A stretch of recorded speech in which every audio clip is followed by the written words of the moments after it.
The thing about being a photographer is that you learn to see the world differently. Shadows become contrast. Light becomes composition. Ordinary moments become extraordinary through the right lens. That's what I was thinking as I crept through the warehouse district at midnight, camera in hand, chasing the perfect shot for my urban decay series.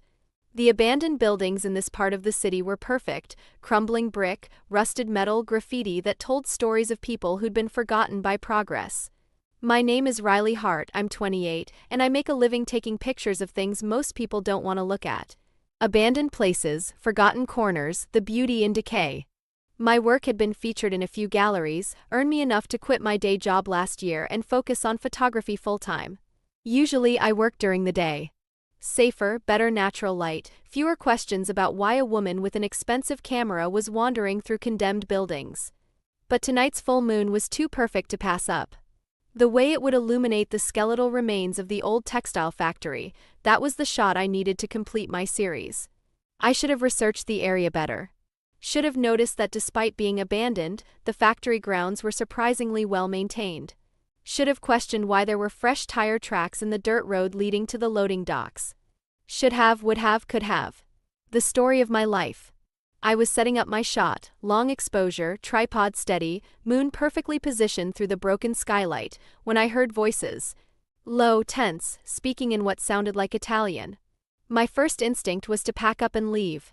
I was trespassing, technically, and the last thing I needed was trouble. But then I heard the fear in one man's voice. The cold authority in another's. And my journalist instincts, the ones that had gotten me into trouble more than once, kicked in. Just one photo, I told myself. Just to document whatever was happening. If it was something newsworthy, I could tip off the police anonymously. If it wasn't, I'd delete it and never mention it. I adjusted my camera, switching to a faster shutter speed, and moved quietly toward the voices. Through my viewfinder I could see them, 5 men in what looked like an abandoned office space, partially lit by harsh work lights someone had set up. 4 of the men were standing. The 5th was on his knees, hands bound behind his back, blood already streaming from his nose. Even through the camera I could see the terror on his face. The man standing in front of him was different from the others. Taller, broader, commanding in a way that suggested he was in charge. Dark hair, expensive suit that somehow looked perfectly pressed despite the industrial setting. He was saying something in Italian, his voice calm and cold. I should have left. Should have run. Should have done anything except what I actually did, raise my camera and press the shutter. The click was soft, barely audible over the voices. But in the cavernous warehouse, in that moment of tense silence, it echoed like a gunshot. Everything happened in slow motion. The man in charge looked up, his dark eyes scanning the shadows where I was hidden. The other men reached for weapons I could now see holstered at their sides. The man on his knees chose that moment to try to run, which was a mistake that ended with the sound I'd spent my whole life hoping never to hear in person, a gunshot, close and final. I ran. Dropped my tripod, clutched my camera to my chest, and ran like my life depended on it. Because it probably did. Behind me I heard shouting in Italian, the sound of boots on concrete, more orders being barked. I didn't look back. I knew the warehouse layout from my earlier scouting, knew there was a gap in the fence near the eastern wall that I could squeeze through. I almost made it. A hand grabbed my jacket just as I reached the fence, yanking me backward with enough force to knock the air from my lungs. I hit the ground hard, my camera skittering across the concrete. I lunged for it instinctively, but another hand, larger, stronger, grabbed my wrist. Where do you think you're going, photographer? The voice was deep, accented, and way too calm for someone who'd just shot a man 30 seconds ago. I looked up into the darkest eyes I'd ever seen. The man from before, the one in charge, was crouched beside me, his hand still gripping my wrist with enough pressure to make resistance pointless, but not enough to actually hurt. I didn't see anything, I lied, trying to pull away. I was just taking pictures of the building. I didn't know anyone was here. You took a photo? Not a question. He reached for my camera with his free hand, and I made the stupid decision to try to stop him. Don't. Please, that's my camera, it's expensive. Then you should have been more careful with it. He pulled it from my grip easily, examining it with what looked like genuine interest. Nikon D850. Professional grade. You're not just some kid with a hobby. I'm a photographer. This is my work. I was babbling now, fear making me stupid. I'm doing a series on urban decay, abandoned buildings. I had no idea anyone would be here. Please, just let me go. I'll delete everything, I won't tell anyone." "You're right. You won't tell anyone." He stood, pulling me up with him. His grip on my wrist never loosened. "Because you're coming with me." Two of his men appeared from the shadows, large-armed, looking at me with expressions that suggested I was already dead and just didn't know it yet. "Boss, you want us to?" one started in English. "Take her to the car. Carefully. She's not to be harmed. Yet." He released my wrist, handing me over to his men like I was property. "Bring the camera and the tripod. Everything she had with her." "Wait, please." I tried one more time, but one of the men had my arm now, steering me toward a black SUV with tinted windows. The kind of vehicle you see in movies right before someone disappears forever. I was shoved into the back seat, a large man settling on either side of me. The boss, I still didn't know his name, slid into the front passenger seat, my camera in his hands. He turned it on and I watched in the rearview mirror as he scrolled through my photos. "You have talent," he observed, his voice conversational like we weren't in a situation where I'd just witnessed a murder. "The composition is excellent. The use of light and shadow, particularly in this shot of the abandoned subway station, very atmospheric." "Thank you." It came out as a question because what else do you say when your murderer is critiquing your photography? However, he stopped on a photo and even in the dim interior I could see which one. The one from tonight. The one showing him standing over the kneeling man, gun not yet drawn but the intent clear in his posture. This one is problematic. I'll delete it. Right now. I'll delete all of tonight's photos. You can watch me do it. I was begging now, pride forgotten in the face of very real danger. "Oh, you're going to delete them. But not tonight." He turned in his seat to look at me directly. "Tonight you're going to come to my home. You're going to have dinner with me. And then you're going to make a very important decision." "What decision?" His smile was sharp and humorless. "Whether you'd prefer to delete those photos and become my wife, or refuse and become a problem that needs to be permanently solved." The car was silent except for the hum of the engine. I couldn't have heard him correctly. "I'm sorry, did you just say wife?" "I did. You photographed me committing murder, Riley Hart." He'd found my name somehow, probably from my camera's registration. "That makes you either a witness who needs to disappear or family who's protected by association. I'm giving you the choice of which you'd prefer to be." "That's insane. You can't just, I don't even know your name." "Dante Russo. I run this city's port operations and several other business interests that you're better off not knowing about. I'm 37, I don't have any diseases you need to worry about, and I've been told I'm decent company when I'm not conducting business." He turned back around. "Drive, Marco. Take us home." The SUV pulled smoothly into traffic, and I sat there trying to process what had just happened. I'd gone from taking artistic photographs to being propositioned, if you could call it that, by a man who'd just committed murder in front of me. "This is kidnapping," I said, finding my voice. "And coercion. And probably a dozen other crimes. Add them to my list." His voice held dark amusement. "But consider your options, Riley. You can go to the police, tell them what you saw. I'll be arrested, probably convicted given the photo evidence. But I have resources, family, connections. I'll be out in 5 years, 10 at most. And the first thing I'll do is find you. Because you'll have made yourself my enemy. Or you accept my proposal. We get married, you become Signora Russo, and you're under my protection for life. No one touches you, no one threatens you, your family. The photos get deleted, the witness becomes a wife, and everyone lives happily ever after. Or at least they live. You're threatening me. I'm offering you a choice. There's a difference." He glanced back at me. "I know it's not ideal. I know I'm asking you to make an impossible decision based on impossible circumstances. But Riley, I'm being more generous than I've ever been with a witness. Usually, people who see what you saw tonight don't get choices. They just disappear. Be grateful I find you interesting enough to offer an alternative." Interesting enough? Anger was replacing fear, which was probably stupid, but I couldn't help it. "You shot a man? You killed someone? And now you want to marry me to cover it up?" "I want to marry you to protect you. And, if I'm being honest, because I find the irony appealing. The photographer who captured my worst moment becoming the person closest to me. There's a poetry to it." He powered down my camera. "We're here. Marco, help Miss Hart inside." Gently.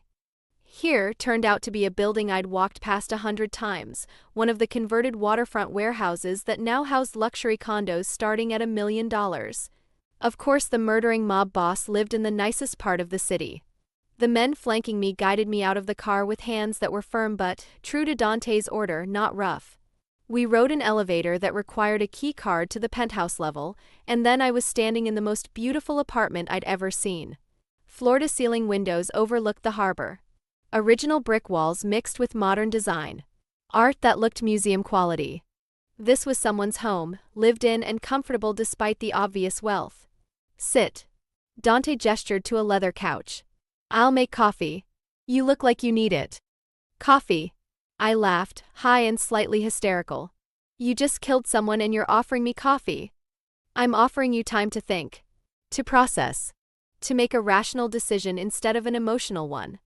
He moved to the kitchen, open concept of course, all stainless steel and marble. "How do you take it?" "Cream, no sugar." "And I can't believe I just answered that." "You answered it because you're in shock and reverting to social norms. It's a perfectly normal response to trauma." He prepared 2 cups with the ease of someone who'd done this countless times. "I know this is overwhelming. I know I'm asking something unconscionable. But I need you to understand, I'm not the villain in this story, Riley. The man I killed tonight, he was trafficking children. Using my port, my territory, to move innocent kids like cargo. I warned him twice to stop. He ignored me. So I eliminated the problem." He set a mug in front of me, the coffee perfectly prepared despite my brain being too scrambled to remember telling him how I liked it. "I'm not asking you to approve of my methods. I'm not asking you to become like me. I'm just asking you to understand that in my world there are no police to call, no justice system that works. There's only the rules we enforce ourselves." He sat across from me, his own mug cupped in hands I noticed were scarred across the knuckles. "The photos you took, they're evidence of me enforcing those rules. And I can't let that evidence exist. So delete them yourself. And trust that you don't have backups? That you didn't already upload them to a cloud service? That you won't go to the police the moment I let you walk away?" He shook his head. "I'm thorough, Riley. It's kept me alive this long. Which means I need to either eliminate the threat you represent or neutralize it. By marrying me. By making you family. Family is sacred in my world. You become my wife, you become untouchable. Not just by my enemies, but by me. I would never harm my wife. Would never let anyone else harm her. You'd have my complete protection, my resources, my loyalty. All I ask in return is your discretion. And my freedom. Your freedom to leave me, yes. But not your freedom otherwise. You could continue your photography, your work, your life. Just as Mrs. Russo instead of Miss Hart. And with better security than you've been using while wandering through abandoned warehouses at midnight." He had a point. My safety precautions had clearly been inadequate. "I need time to think about this." "You have until morning. I'll show you to the guest room. You'll find clothes in your size, toiletries, everything you need. We'll discuss your decision over breakfast." He stood, offering his hand. "And Riley? I truly am sorry this is how we met. You seem like a remarkable woman. I wish our first conversation didn't have to include murder and marriage proposals. But here we are. I didn't take his hand, standing on my own. And if I say no tomorrow? Then I'll be very disappointed. But I'll respect your choice." His dark eyes held mine. "And you'll disappear, Riley Hart. Not because I want you to, but because you'll have made yourself a threat I can't afford to ignore. So please, for both our sakes, choose wisely." The guest room was nicer than my entire apartment. King-sized bed with sheets that probably cost more than my camera, and soot bathroom with a tub I could practically swim in, and a closet that opened to reveal clothes in exactly my size. "How did you know what size I wear?" I'd asked when Dante showed me the room. "I'm very observant. Occupational necessity." He gestured to the bathroom. "Everything you need is in there. Try to get some sleep. Tomorrow we'll discuss this rationally." Rationally? As if there was anything rational about being forced to choose between marriage and death. I didn't sleep. Instead, I spent the night pacing the room, examining every angle of this impossible situation. Going to the police felt like suicide. Dante had made it clear he had connections, resources, ways to reach me even from prison. But marrying him felt like surrendering my entire life to a stranger. A murderer. A man who spoke of killing with the same casual tone most people use to discuss the weather. Around 3 a.m., I gave up on sleeping and took a shower, hoping the hot water would help me think. It didn't.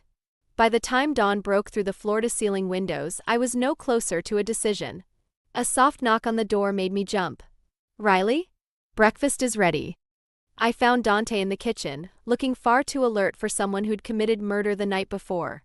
He'd changed into dark jeans and a black Henley that showed off a build that suggested serious gym time. His hair was still damp from his own shower, and he was making eggs with the confidence of someone who cooked regularly. "Good morning. Coffee's fresh." He gestured to a mug already prepared, cream, no sugar. "How did you sleep?" "I didn't." "No point in lying. I spent the night trying to figure out if you're serious about this or if this is some elaborate mind game." "I'm always serious about marriage proposals." He plated eggs and toast with practiced ease. "Sit. Eat. We'll talk." The food was good, better than good actually. Which somehow made everything worse.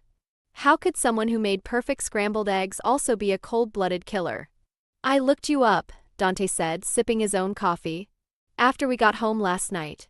Riley Hart, 28, freelance photographer specializing in urban exploration and decay. "Your work has been featured in galleries across the country. You quit your job as a photojournalist 2 years ago to pursue art full-time.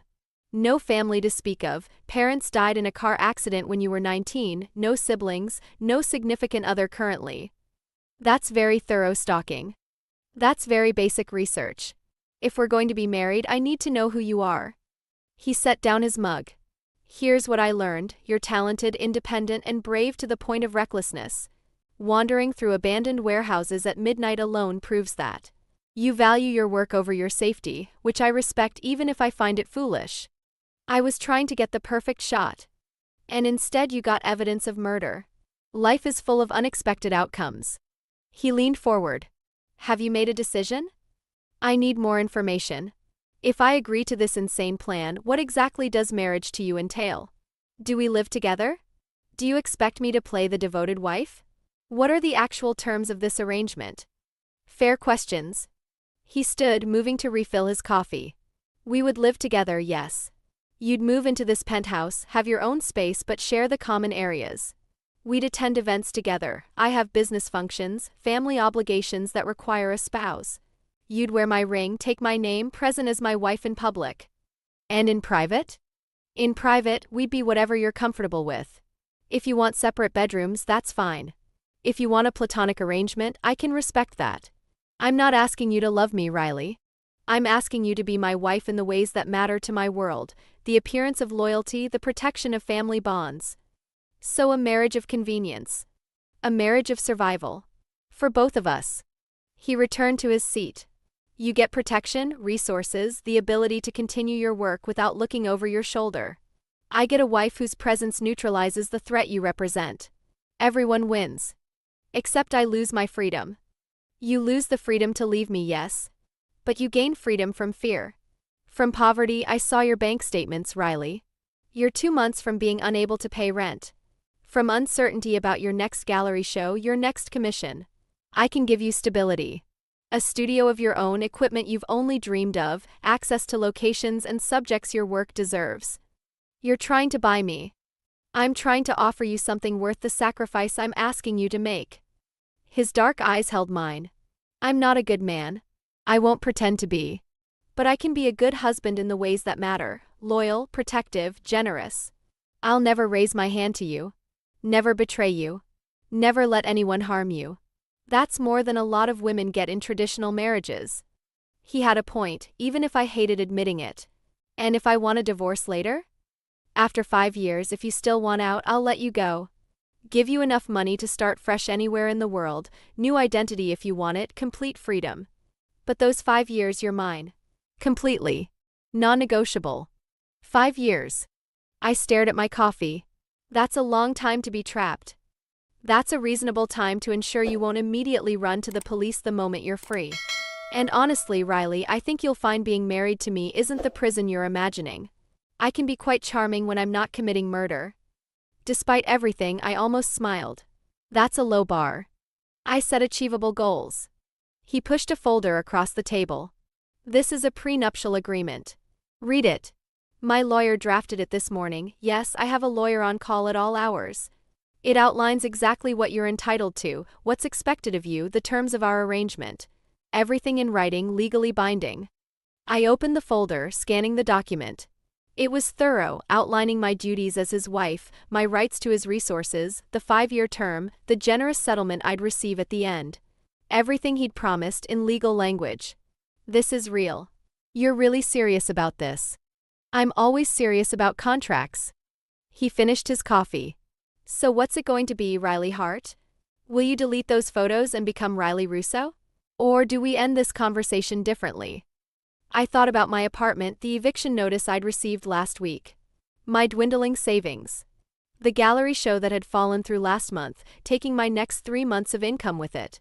The freedom I'd been so proud of that was really just poverty and uncertainty with better lighting. I thought about Dante's offer, stability, protection, resources to actually pursue my art without constantly worrying about money. A studio of my own. Access to locations I'd never be able to photograph otherwise. I thought about the alternative, disappearing, presumably permanently, because I'd been in the wrong place at the wrong time. If I agree, I said slowly, I want some conditions of my own. I'm listening. I keep working. My photography isn't just a hobby, it's who I am. I won't give that up, even for protection. Agreed. In fact, I'll support it. You'll have better equipment, better access, everything you need. I want my own studio space. Not just a corner of your penthouse, but a real studio where I can work. I own a building in the Arts District with several empty lofts.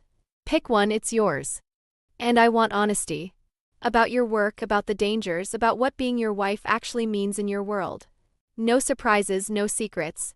He was quiet for a moment. That's a dangerous request. The less you know, the safer you are.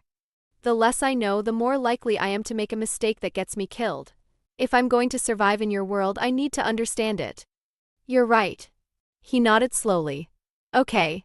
Honesty. As much as I can give without putting you in direct danger. Deal? I took a deep breath, knowing I was about to make a decision that would change everything. Deal. I'll marry you. Something flickered in his eyes, relief, maybe, or satisfaction. You won't regret this. I already regret this. But it's better than the alternative. I pushed away my plate, no longer hungry. So what happens now? Now we make it legal. I have a judge who owes me a favor. We can be married by this afternoon, paperwork filed by tomorrow. Then we announce it to my family, to my associates, to anyone who needs to know that you're under my protection. This afternoon? My voice pitched higher. That's too fast. Fast is necessary. The longer you exist as Riley Hart, witness to murder, the more dangerous this situation becomes.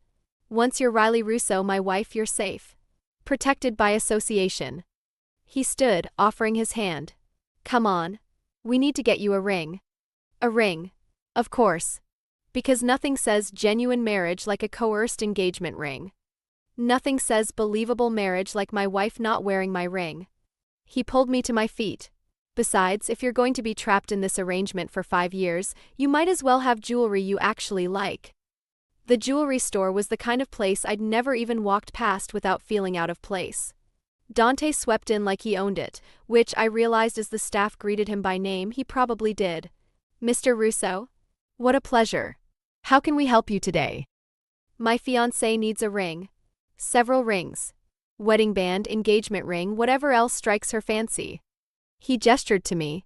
Riley, choose whatever you want. Price is irrelevant. I stared at the cases of diamonds, each one more expensive than my last car. I can't, this is too much. You're going to be my wife. You need to look the part. He leaned close, his breath warm against my ear. Besides, when my family meets you, they'll check. If the ring is modest, they'll know something's wrong. Pick something that screams Russo wife. 2 hours later, I walked out wearing an engagement ring that cost more than my last 3 years of income combined. The wedding band that matched it would be ready by this afternoon, custom fitted to sit flush with the engagement ring. You look shell-shocked. Dante observed as his driver, Marco, I'd learned, opened the car door. I'm wearing $100,000 on my finger. Shell-shocked seems appropriate. 200,000. Don't undersell yourself. He slid in beside me. Next stop, City Hall. Judge Martinez is expecting us at 2. Wait now? Today? I thought, the faster we make this official, the safer you are. Unless you've changed your mind? His eyes held challenge. I looked at the ring on my finger, at the man beside me who was somehow both terrifying and compelling. At the choice I'd made, survival over pride, safety over freedom. No. I haven't changed my mind. Let's do this. The wedding was nothing like I'd ever imagined my wedding would be. No flowers, no music, no guests except Marco and another man Dante introduced as his lawyer. Just a tired judge reading words from a script, 2 signatures on a license, and suddenly I was married. Married to a man I'd known for less than 24 hours. A murderer. A mob boss. My husband. You may kiss your bride, Judge Martinez said with all the enthusiasm of someone reading a grocery list. Dante's hand cupped my face, gentle despite the violence I knew he was capable of. May I? The fact that he asked, that he gave me the choice even in this, made me nod. His kiss was brief, chaste, more promise than passion. But it sealed everything, the arrangement, the protection, the next 5 years of my life. Congratulations, Mr. and Mrs. Russo. The judge handed us our marriage certificate. May you have a long and happy union. Thank you, Judge. Dante tucked the certificate into his jacket. Your assistance is appreciated. In the car afterward, I stared at my rings, engagement and wedding band now both in place. Mrs. Russo. Riley Russo. A name I'd never chosen, attached to a life I'd never imagined. Regrets? Dante asked quietly. A million of them. But I chose this. I'll live with it. That's all I can ask. He pulled out his phone, typing something quickly. My mother wants to meet you. Tonight, family dinner. Are you ready for that? Do I have a choice? Not really. But I'll be with you the whole time. They'll love you. How could they not? I can think of a few reasons. Starting with the fact that we met yesterday and got married today. They'll assume it was love at first sight. Very Italian, very romantic. Just follow my lead. He squeezed my hand.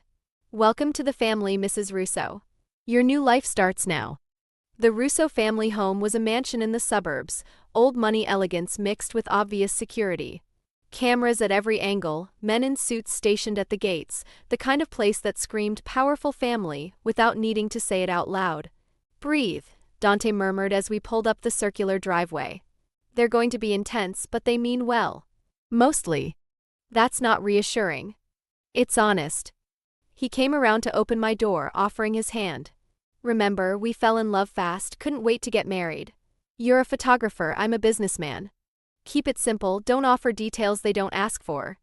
And if they ask how we met? Tell them you were photographing my building and I asked you to dinner. It's close enough to true. His hand found the small of my back as we approached the front door. Just follow my lead. You'll be fine.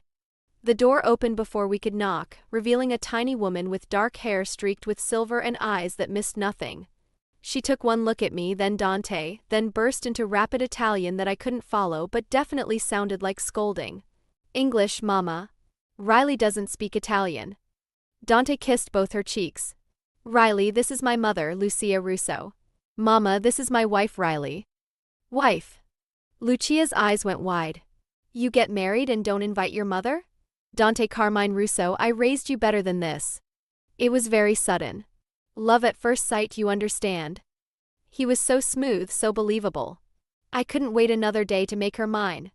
Lucia's expression softened as she turned to me, taking my hands in hers. Welcome to the family, Cara. Let me see the ring. Oh. Beautiful. He has good taste, my son. Come inside. Everyone is waiting to meet you. Everyone turned out to be a lot of people. Dante's younger sister Isabella and her husband, his 2 brothers Marco and Leo, assorted cousins and aunts and uncles whose names I immediately forgot. They all spoke over each other, switching between English and Italian, loud and warm and overwhelming. This is Riley, Dante kept saying, his arm around my waist like an anchor. My wife. We got married today.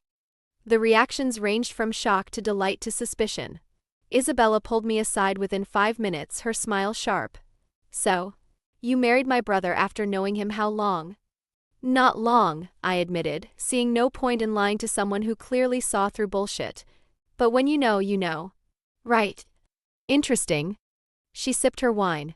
And you're not pregnant? No. Definitely not. Then why the rush? Dante's been single for 3 years. Suddenly he meets you and gets married the same day? Her eyes narrowed. What's he hiding? Maybe he just fell in love. Even I didn't believe it as I said it. My brother doesn't fall. He calculates. Everything Dante does has a reason. She leaned closer. So what are you? A business arrangement? Witness protection? What? I'm his wife. I met her gaze steadily. That's all that matters. We'll see. But she smiled, some of the suspicion fading. For what it's worth, I hope you're good for him. He's been lonely since Maria died. Maybe you'll remind him what it's like to actually live instead of just survive. Before I could ask who Maria was, Lucia called us to dinner. The dining room table was massive, covered in enough food to feed 20 people. I was seated next to Dante, his mother on my other side, and the interrogation began immediately. So, Riley, tell us about yourself. Where are you from? What do you do? I gave them the sanitized version. Small-town Ohio, photographer, moved to the city 5 years ago to pursue my work. I talked about my art, my gallery shows, the beauty I found in decay and abandonment. Lucia seemed genuinely interested, asking about my technique, my inspirations. You must photograph Dante, she insisted. He's very handsome, no? Those cheekbones, his father had the same. Mama, please.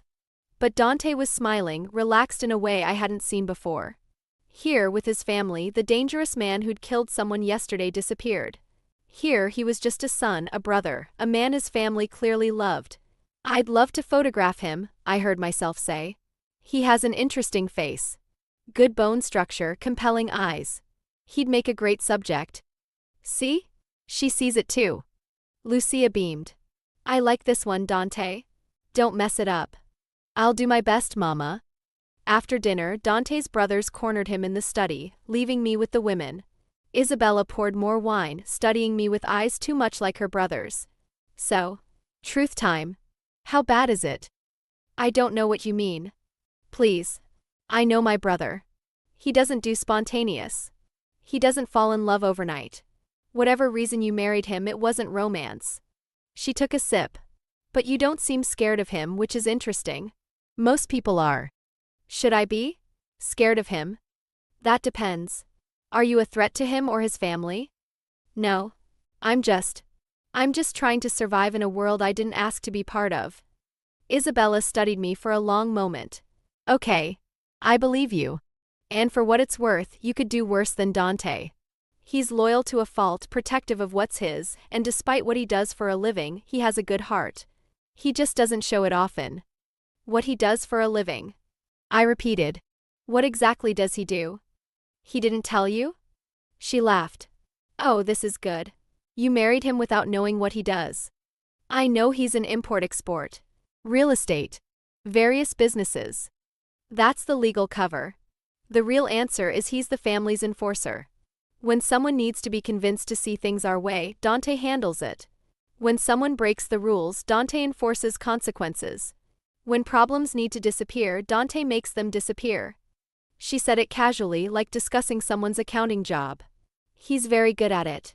Has been since he was 22. And you're okay with that? What he does? It's our world. It's how things work. I don't love the violence, but I understand the necessity. She refilled my wine. You'll understand it too, eventually. Or you'll leave. Most people can't handle it. I can't leave. Not for 5 years. Her eyebrows rose. Prenup? Something like that. Smart. Dante's always smart. She clinked her glass against mine. Well, welcome to the family, Riley. Try not to die in the next 5 years. I'm starting to like you. The drive home was quiet. Dante seemed tired, the weight of his responsibilities visible in the set of his shoulders. You did well tonight, he said finally. My mother loves you. Isabella's suspicious but intrigued. That's about as good as first meetings go in this family. Isabella knows this isn't a real marriage. Isabella's too smart for her own good. Always has been. He glanced at me. But she'll keep your secret. Family loyalty is everything. And your family now. Your sister mentioned someone named Maria. His expression shuddered. My fiancée. She died 3 years ago in a car bombing meant for me. Collateral damage in a war I was fighting. His voice was carefully neutral. That's when I learned that caring about someone makes them a target. Makes you vulnerable. I'm sorry. That must have been devastating. It was educational. I learned to keep people at arm's length. To never care more than I'm willing to lose. He pulled into the penthouse garage. Which is why this arrangement works perfectly. You're my wife, but there's no emotion involved. No vulnerability. Just mutual benefit. Is that what you tell yourself?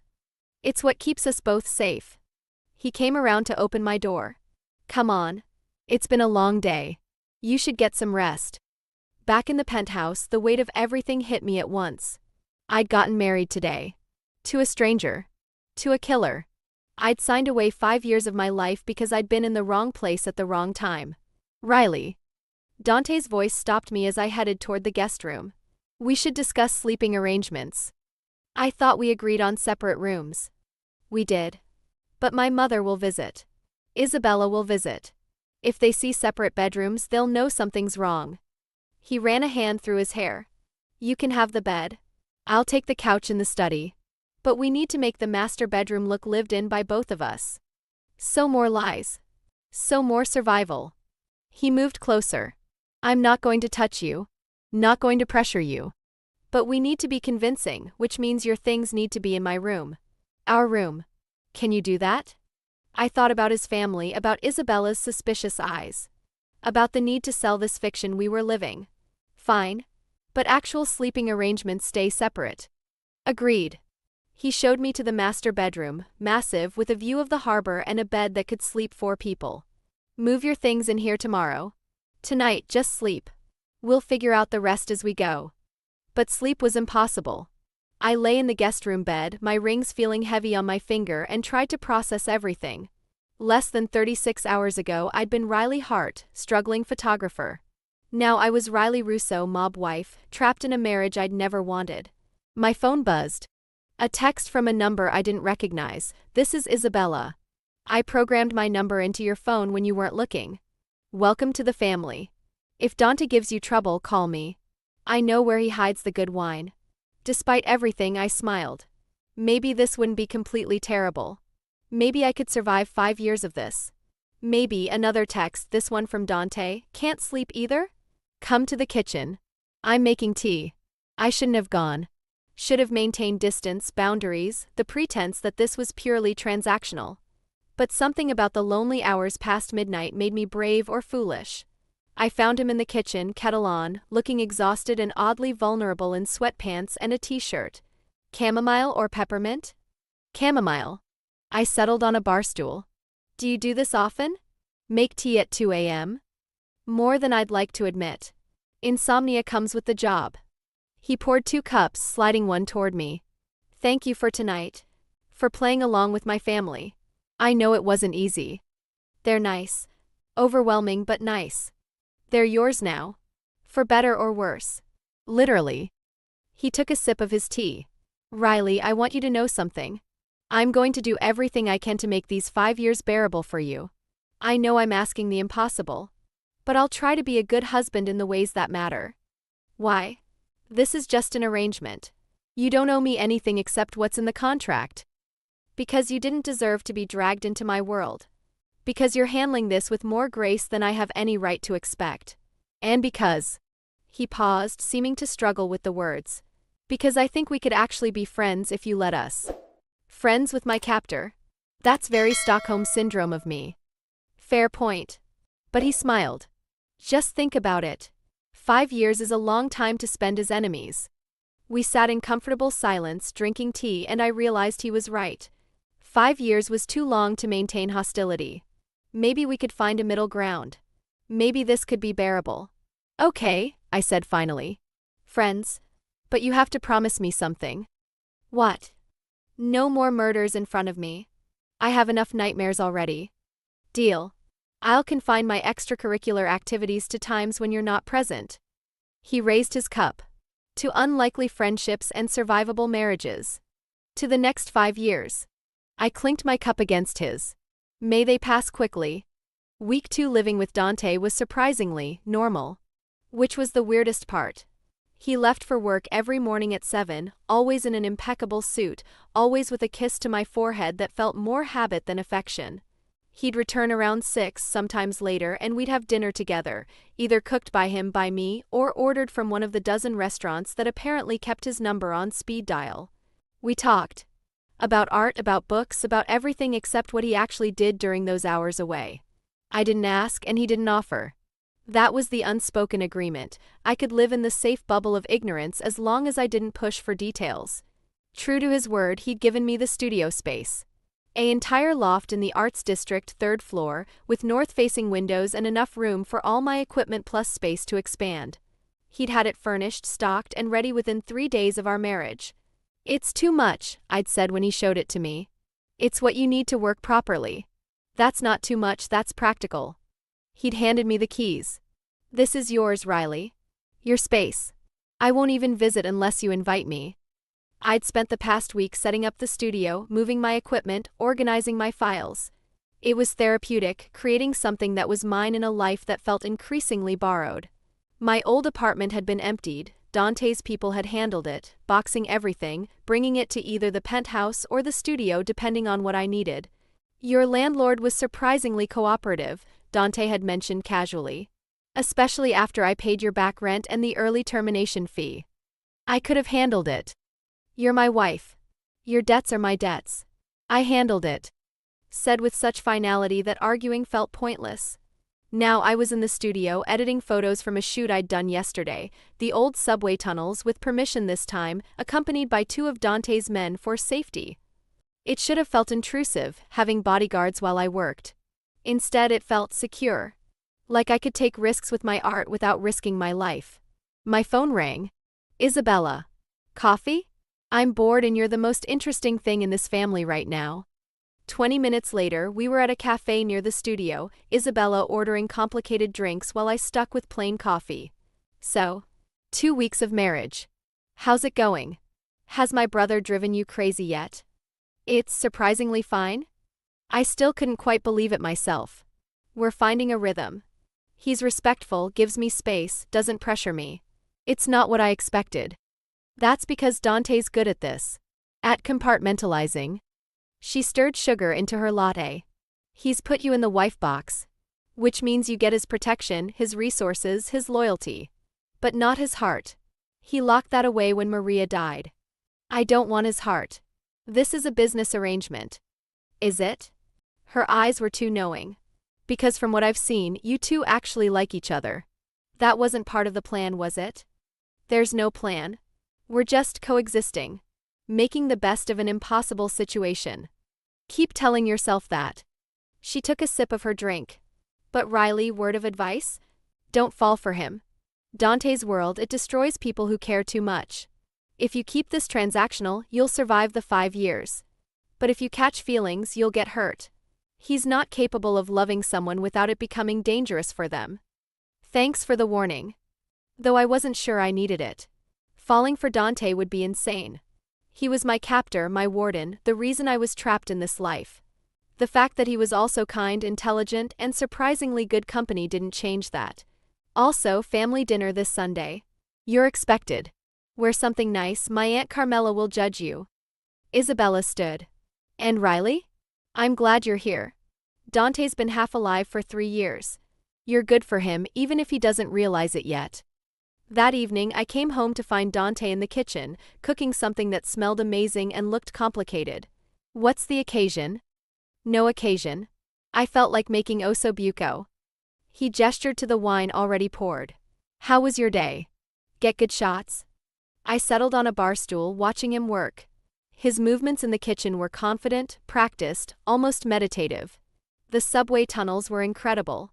The light filtering through the grates, the graffiti, the sense of hidden history. I got some shots I'm really proud of. Good. You should show me sometime. He added wine to the pan, the liquid sizzling. Oh, before I forget, there's an event next Saturday. Charity gala, black tie, lots of important people. We need to make an appearance. A gala.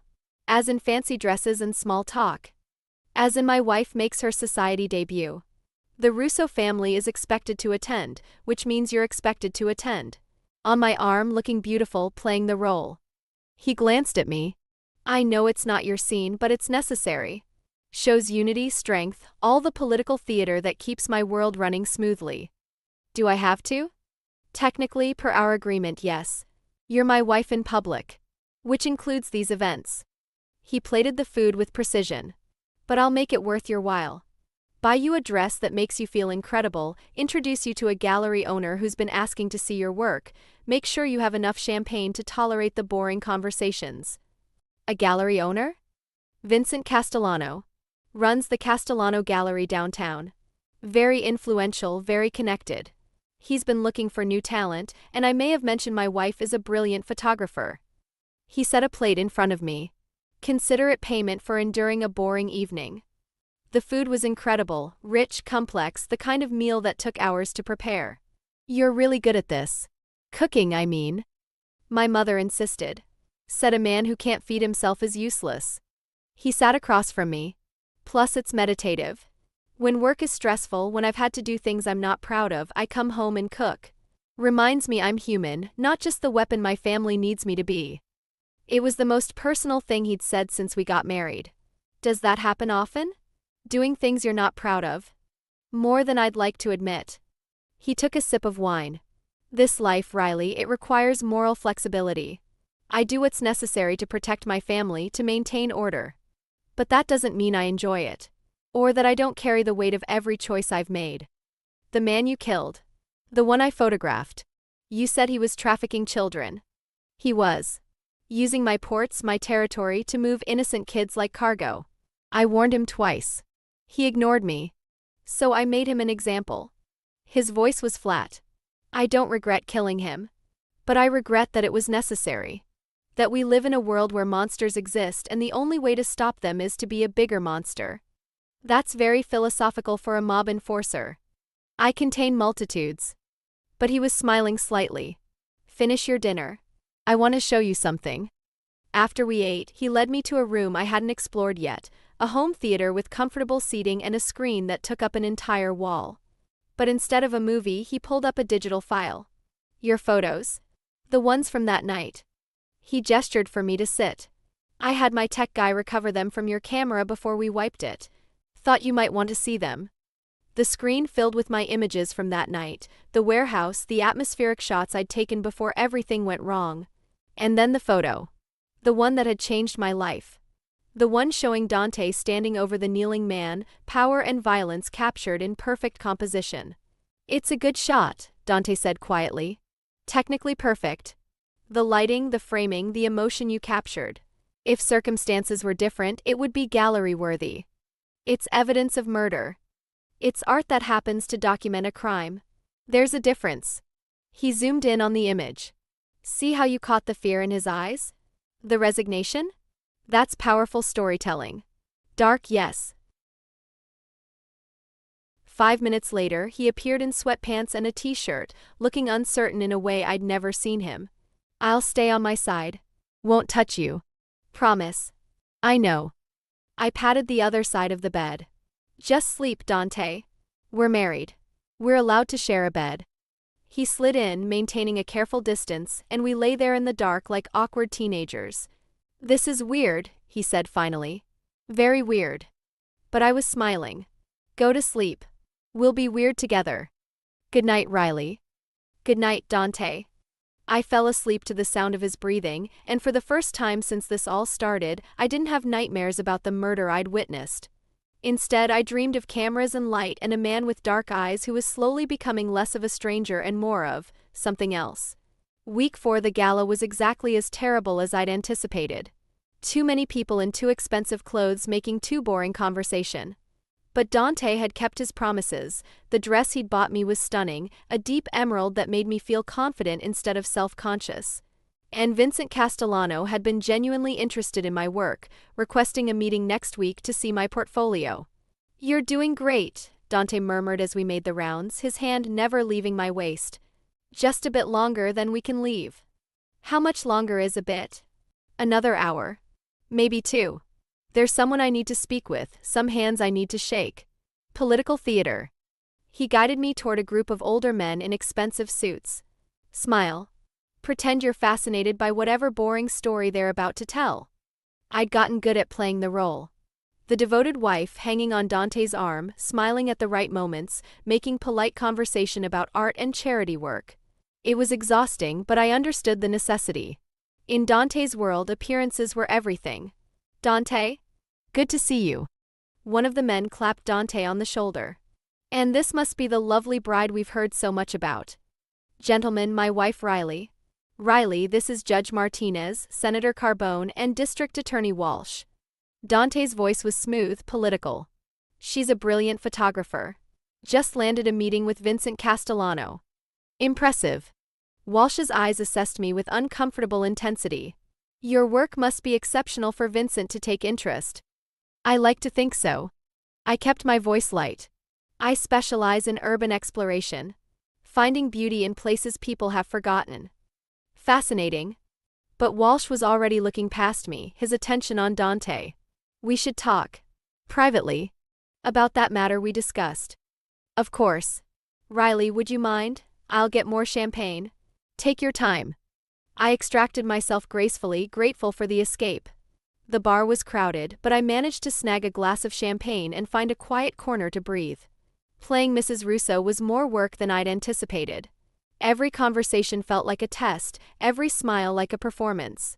You look like you need rescuing.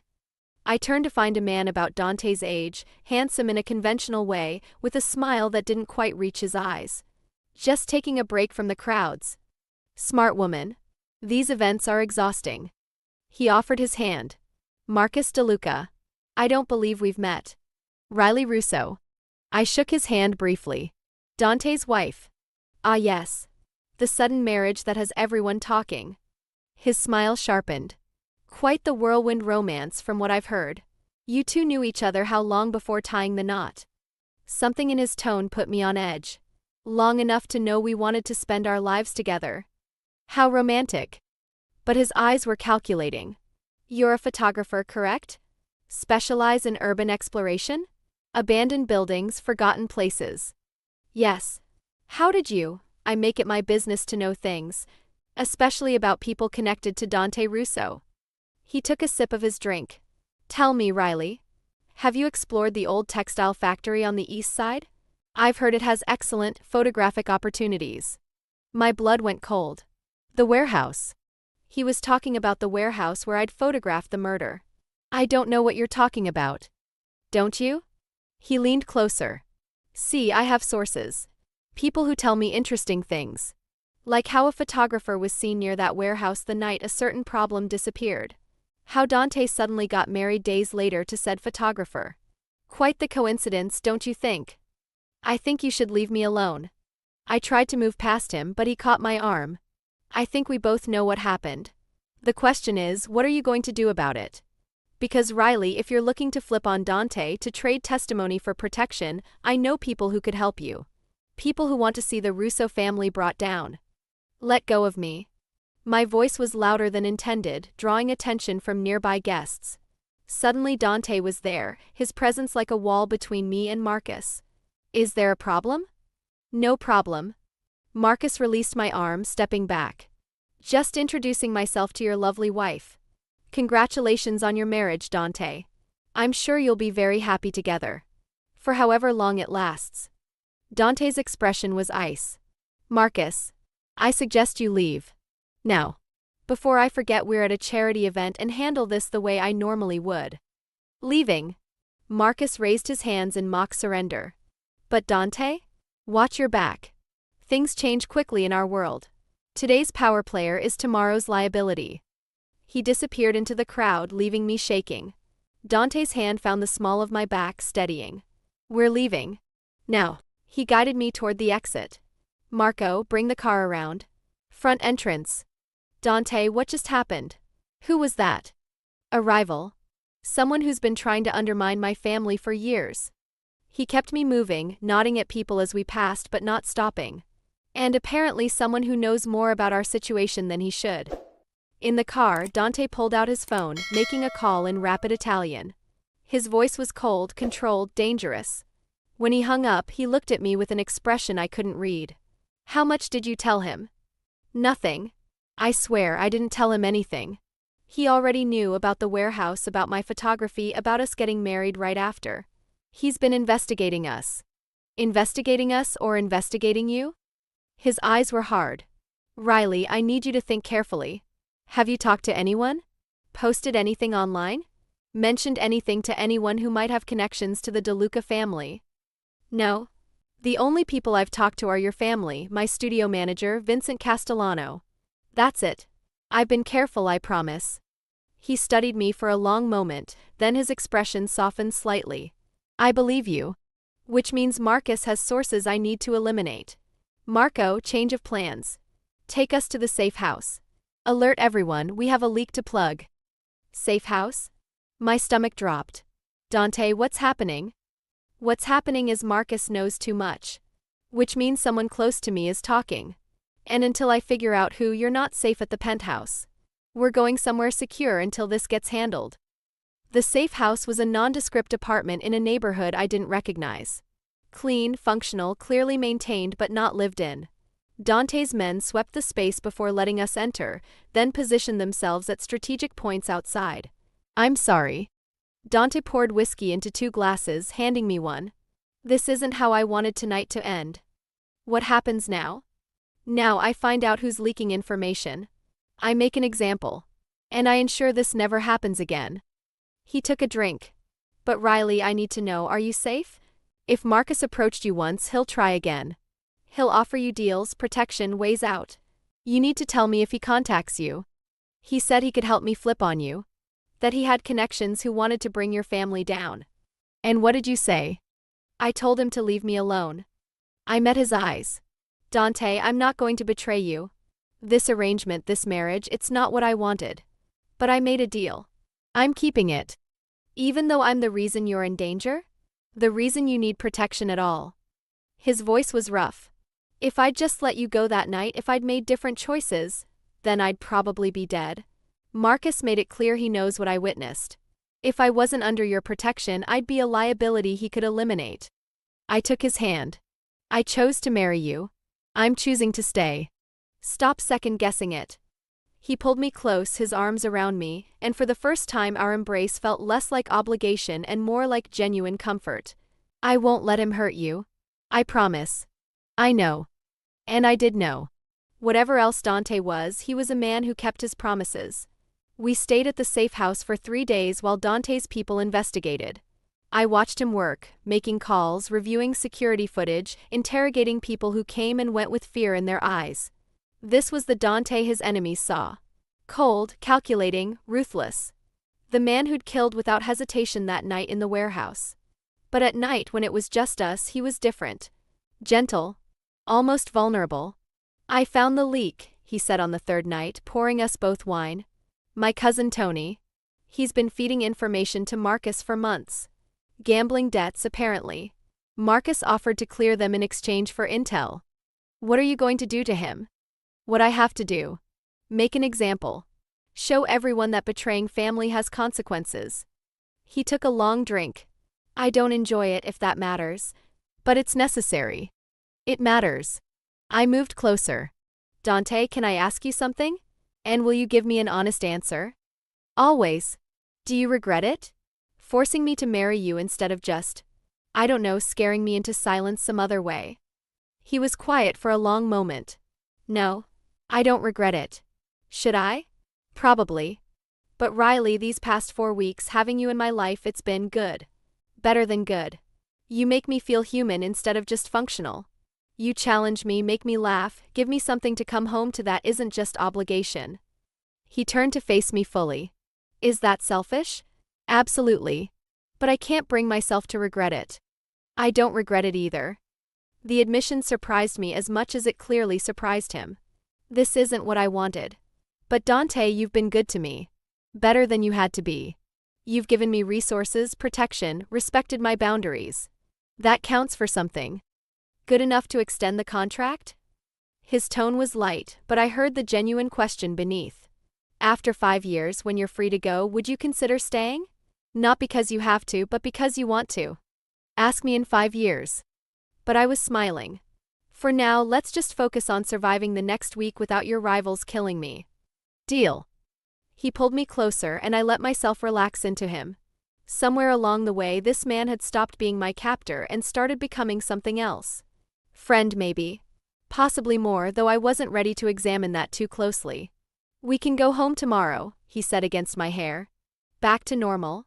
Or as normal as our life gets. I've missed the penthouse. This place is too beige. Everything in your life was beige before you met me. Now it's complicated and dangerous and occasionally terrifying. Upgrade or downgrade? Jury's still out. But I was smiling. Ask me in 5 years. I plan to. His arms tightened around me. And Riley? Thank you. For choosing to stay. For not taking Marcus's offer. For being loyal when you had every reason not to be. We're married. For better or worse, remember? For better or worse. He pressed a kiss to my temple. Even if worse involves rival crime families and leaked information. Especially then. I pulled back to look at him. We're in this together now, Dante. Whatever comes next, we face it as a team. As a team. He smiled, genuine and warm. I like that. That night, lying in the unfamiliar bed of the safe house, Dante's arm around me, I realized something had shifted. This marriage that had started as coercion had become something else. Partnership, maybe. Understanding. The foundation of something that might actually become real. 5 years suddenly felt like both forever and not nearly long enough. Six months of being Mrs. Russo had changed me in ways I hadn't anticipated. My photography had exploded. Vincent Castellano's gallery was featuring my Urban Decay series, critics were calling it hauntingly beautiful, and a meditation on mortality and memory. I had commissions lined up for months, galleries in 3 cities wanting to show my work. You're becoming famous, Dante observed one morning, reading a review on his tablet. The Times called you an emerging voice in contemporary photography. That's impressive. It's surreal. I poured more coffee. 6 months ago I was struggling to pay rent. Now I'm being featured in the Times. 6 months ago you married me. Coincidence? His smile was teasing. Careful. Your ego is showing. My ego is always showing. You just notice it now. He stood, kissing my forehead, a gesture that had become habitual, comfortable. I have to go. Meeting with the Port Authority about shipping schedules. Very boring, very legitimate. I'll be home by 6. I'm meeting Isabella for lunch, then working at the studio. See you tonight. He paused at the door. Riley? Be careful today. Marcus has been quiet for too long. That makes me nervous. I'll have Marco with me. I'll be fine. But as the door closed behind him, I felt the same unease. Marcus DeLuca had disappeared after the gala confrontation. No threats, no contact, nothing. And in Dante's world, silence was often more dangerous than action. Lunch with Isabella was at our usual cafe, both of us ordering our regular drinks without needing to look at the menu. So, 6 months. How's married life? Isabella's eyes were knowing. And don't give me the it's fine answer. I want the truth. It's complicated. I stirred my coffee. We're good together. Better than good, actually. We laugh, we talk, we found this rhythm that works. But Isabella, it's still fake. Still an arrangement with an expiration date. I don't know how to feel about that. Fake? She raised an eyebrow. Riley, I've seen you two together. The way he looks at you, the way you lean into him without thinking. That's not fake. That's real, whether you want to admit it or not. He's my captor. I can't fall for my captor. That's textbook Stockholm Syndrome. Or maybe it's just love. Complicated, messy, born from impossible circumstances, but still love. She took a sip of her latte. For what it's worth, I think you're good for him. He's been different since you came into his life. Softer. More human. I'm not trying to change him. You're not trying. You're just doing it by existing. By seeing him as Dante instead of the Russo enforcer. By challenging him, making him laugh, giving him something beyond obligation and duty. She leaned forward. Riley, don't waste the next 4.5 years pretending this isn't real. Life's too short. Trust me. After lunch, I headed to my studio, Marco trailing at a discreet distance. The afternoon light was perfect for editing, and I lost myself in work, adjusting contrast and shadows until each image told the story I wanted. My phone rang around 3. Unknown number. Hello? Riley Russo. We need to talk. Marcus DeLuca's voice, cold and commanding. Alone. Without your husband's guard dog listening in. I have nothing to say to you. You will. Because I have something you want. Something that will make you very interested in what I have to offer. A pause. I have the original memory card from your camera. The one from that night at the warehouse. The one Dante thought he'd destroyed. My blood went cold. That's impossible. Dante wiped the camera. He wiped the camera. But Riley, you're a professional photographer. You know cameras have backup systems, hidden storage. My tech guy found it. Recovered every photo from that night. Including the ones showing Dante committing murder. His voice turned satisfied. So here's what's going to happen. You're going to meet me. Alone. And we're going to discuss what these photos are worth to you and to Dante. I'm not meeting you anywhere. Then I go to the police. Or better yet, to the press. Imagine the headlines. Mob enforcer caught on camera. Your artistic eye documented everything perfectly, Riley. The fear, the violence, the cold execution. It's damning. Unless you want to negotiate. Where? Smart girl. The old textile factory. Where it all began. 1 hour. Come alone or I send these photos to every news outlet in the city. He hung up. I stared at my phone, mind racing. I should call Dante. Should tell Marco. Should do anything except what I was actually considering. But if Marcus had those photos, if they became public, Dante would go to prison. His family would be destroyed. Everything we'd built over the past 6 months would collapse. I grabbed my camera bag, checked that Marco was distracted by his phone, and slipped out the back exit of my building. The factory was only 20 minutes away. I could get there, handle this, and be back before anyone noticed I was gone. It was the stupidest decision I'd ever made. The warehouse was exactly as I remembered it, abandoned, atmospheric, perfect for photographs and apparently perfect for clandestine meetings. Marcus was waiting in the same space where I'd witnessed the murder, a laptop open on a crate showing my photos from that night. Riley. Punctual. I appreciate that. He gestured to the screen. Beautiful work. The composition, the lighting. You captured a moment that could destroy Dante Russo. The question is, what's that worth to you? What do you want? Simple. Testimony. You go on record saying you witnessed Dante commit murder. You provide these photos as evidence. He goes to prison, his family's power crumbles, and you walk away free and clear. Maybe even with a book deal, the photographer who brought down the mob. I'm not betraying my husband. Your husband who forced you to marry him? Who trapped you in this life? Riley, I've done my research. I know about the contract. 5 years of servitude in exchange for not disappearing. That's not love. That's captivity. I'm offering you freedom. You don't know anything about my marriage? Don't I? I know Dante kills people. I know he's dangerous, violent, everything you should be running from.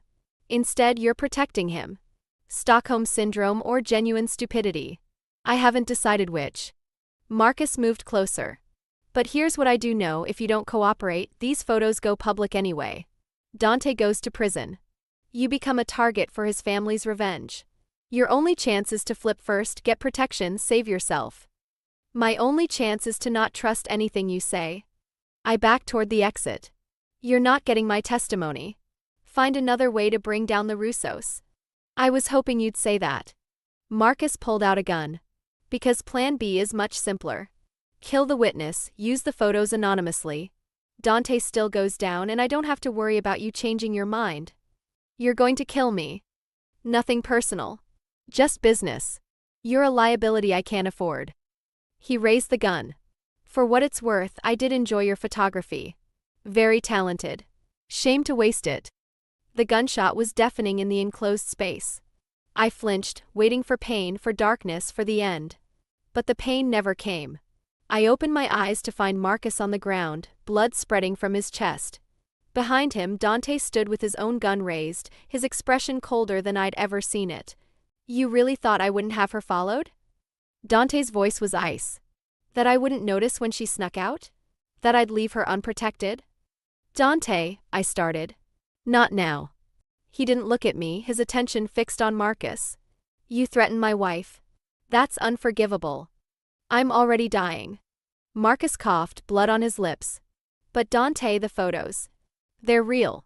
They're backed up. Encrypted. If I die, they release automatically. You're finished. Am I? Dante crouched beside him. See, that's where you made your mistake. You told Riley about the backup systems. She's a photographer, Marcus. She knows tech. She's had 6 months to learn my systems. And my tech guy is better than yours. He held up a phone, showing a screen full of deleted files. Already wiped. Every backup, every encrypted file, every copy you made. Gone. All of it. My guy traced your digital footprint the moment you called Riley. You never stood a chance. No, Marcus tried to move, but Dante pressed him back down. You threatened what's mine. You pointed a gun at my wife. That's not business, Marcus. That's personal. And I handle personal threats very personally.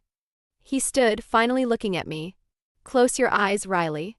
You don't need to see this. I should have listened. Should have turned away. But I'd spent 6 months pretending not to know what Dante did, not to see the violence his world required. Maybe it was time to stop pretending. I kept my eyes open as Dante fired again, ending Marcus permanently. That was stupid, he said, pulling me into his arms. Running off alone, meeting him, putting yourself in danger. That was incredibly, amazingly stupid. I was trying to protect you. I don't need protecting. You do. That's the whole point of this arrangement. His arms tightened. Riley, if something happened to you, if he'd killed you, but he didn't. You saved me. I almost didn't get here in time.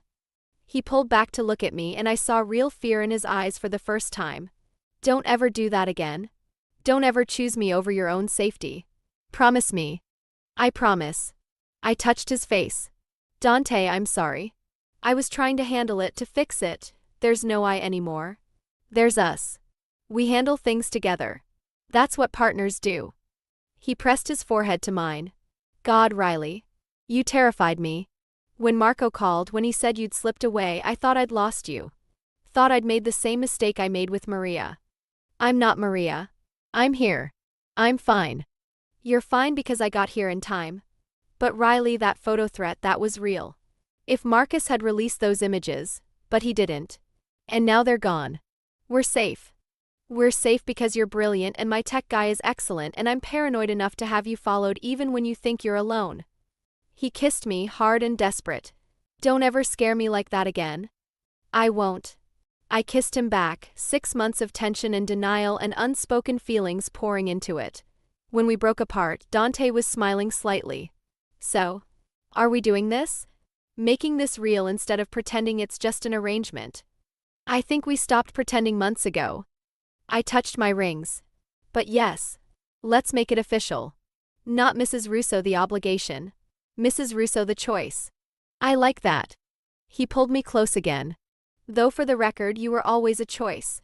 I could have handled the photo situation a dozen different ways. I chose you. Half from the beginning. Very romantic, saying you chose me after forcing me to marry you.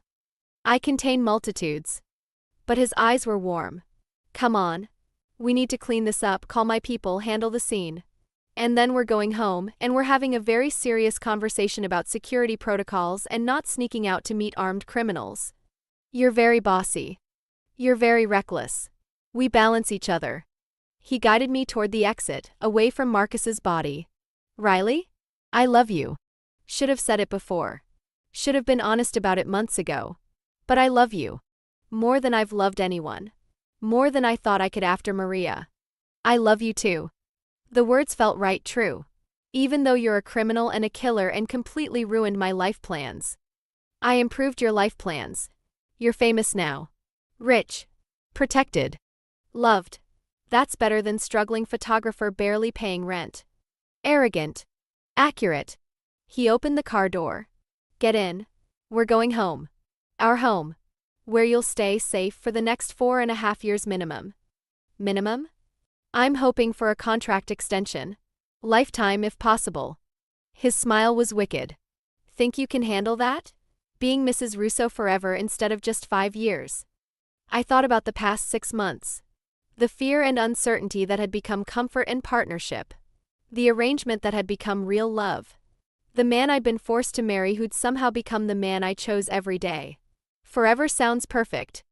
I kissed him one more time. But you're still explaining to Isabella how I almost got killed trying to protect you. She's going to be insufferable about it. Worth it. He started the car. Now let's go home. I need to hold you for several hours to convince myself you're really okay.